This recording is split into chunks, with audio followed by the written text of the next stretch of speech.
We've already determined that a chronic hypersympathetic state causes chronic inflammation.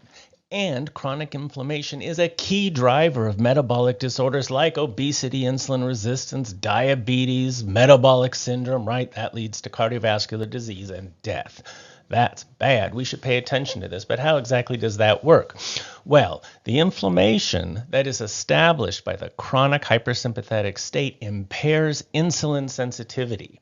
It actually affects the way individual cells in your body take up glucose in response to the insulin that your pancreas releases. And over time, this causes your pancreas to make more insulin until it just can't produce any more insulin. And then you wind up with really high levels of insulin and really high levels of blood sugar.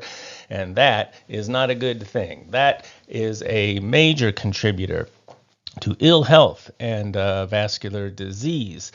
Now, we know that chronic inflammation also decreases a hunger hormone. We talk a lot about those lately, right, with all the GLP-1 agonists that everybody seems to be taking.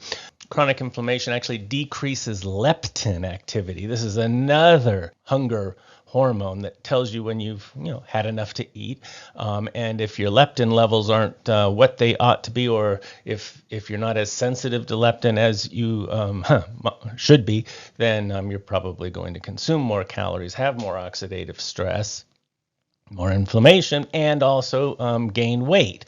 And obesity itself is pro-inflammatory.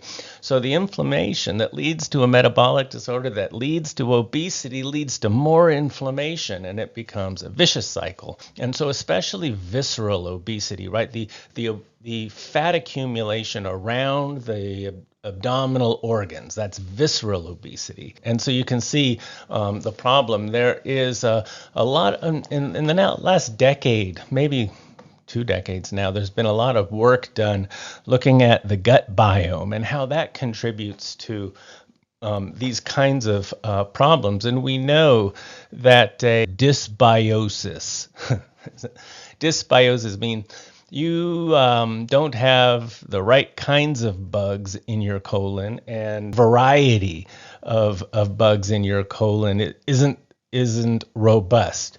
Right? You kind of wind up with just a few organisms when you need a whole bunch. You need colonic DEI, right? So won't develop gut inflammation, and gut inflammation causes insulin resistance. That, of course, is associated with the problems we've already discussed, including increased appetite. And so your autonomic nervous system is upstream from all these problems that we parse out as if they were separate, isolated variables contributing to your health, but they're not.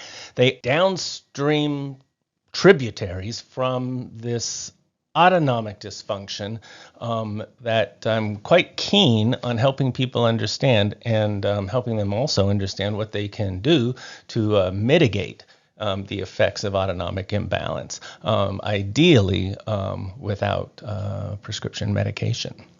Right. So look at this. This is the anatomy of an artery. Did you know it had so many levels? And look, way over here on this side, which I'm kind of covering up, I'll tell you what this says. This says endothelium. Endothelium. It's the inside lining of the artery that isn't just a lining, it's an organ in that it produces chemicals. One is called nitric oxide that helps that blood vessels stay relaxed. It helps you maintain a normal, healthy blood pressure.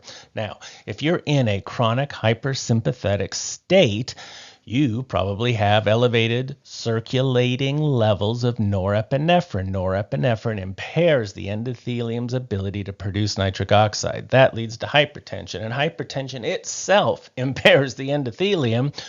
So it is contributing to the hypertensive state, which is contributing to disease processes like atherosclerosis. But it all begins, or at least is significantly contributed by elevated or chronic hypersympathetic state.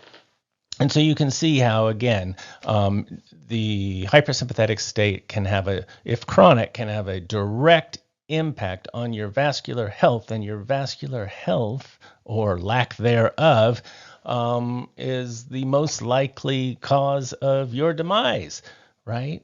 It's the most likely cause. So what can we do? Let's talk about that. So what to do? Well, the first thing I'll mention is the process of cycling your autonomic nervous system. What do I mean by that?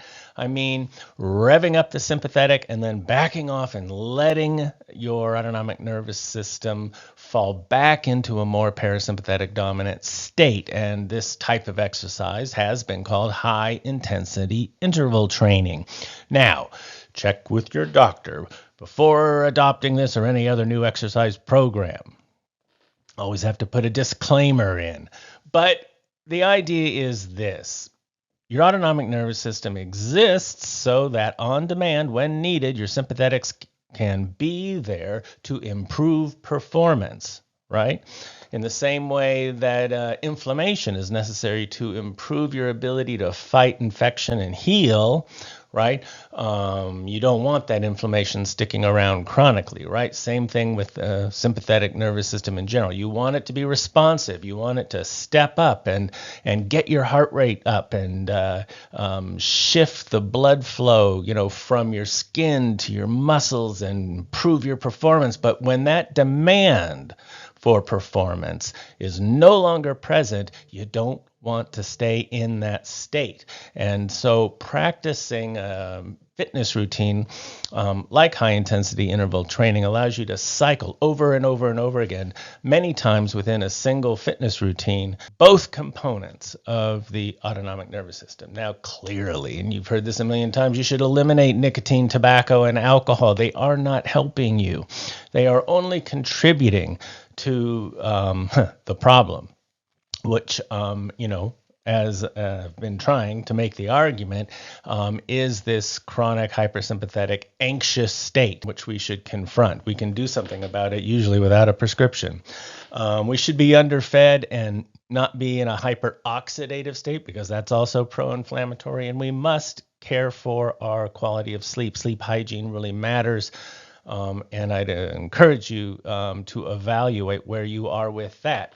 And then simply making time for things like meditation, prayers, and just spending time thinking about things that you love and not just scrolling through social media that's introducing all kinds of toxic information into your brain that makes you want to have a drink after a while. Who wouldn't, right?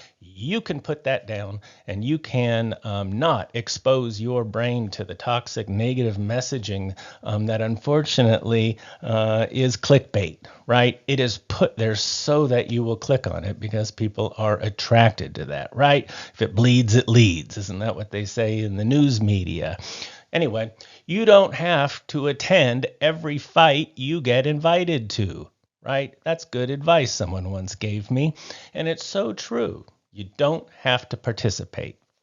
And so I'd encourage you to consider these things and maybe just try making one small change at a time and observing for effect. Maybe don't try and make all the changes all at once. But you know what? If you're going to start with one thing, please start with exercise. It is undeniably the essential ingredient for longevity and mental health. And I encourage you, if you don't have a fitness practice, get one right away. So you made it to the end of this program. I hope it's been of good benefit to you. Now, if you haven't already liked it, shared it, subscribed, done all the things, please do that now. We need your help. So thank you in advance. Why does this matter? Well, we can just make a little quick review of the ground we have covered today. The component of your peripheral nervous system called the autonomic nervous system is extremely important and yet really not discussed. In fact, most people don't know much, if anything at all, about it. We always focus on the somatic side when we're fitness training or running for endurance, whatever we happen to be doing. It's always about the somatic nervous system, but the autonomic nervous system is really the key determinant of your health, well-being, longevity, and sanity. And so we know cardiovascular disease is the leading cause of death, and I think I've made a pretty excellent argument how being in an imbalanced autonomic state, being chronically hypersympathetic, leads to cardiovascular disease through processes like the development of atherosclerosis as a consequence of metabolic disorders, as a consequence of inflammation, as a consequence of excessive oxidative stress. You can do something about these things. You can eliminate bad behavior that we often adopt because we feel anxious, because we have this chronic hypersympathetic state. We can see them for what they are and make more positive choices, right? And that will have a tremendous effect on our metabolic function, our endothelial function, and decrease our risk for cardiovascular disease. And isn't that excellent? I hope you found this interesting. I really appreciate all of your attention and time. We'll be back again soon with more interesting videos for you. Let us know in the comments what you want to hear about. Let us know what you thought about this video. Let us know whatever is on your mind. Thanks very much. I'm Dr. Bruce Crawford. We'll be seeing you soon.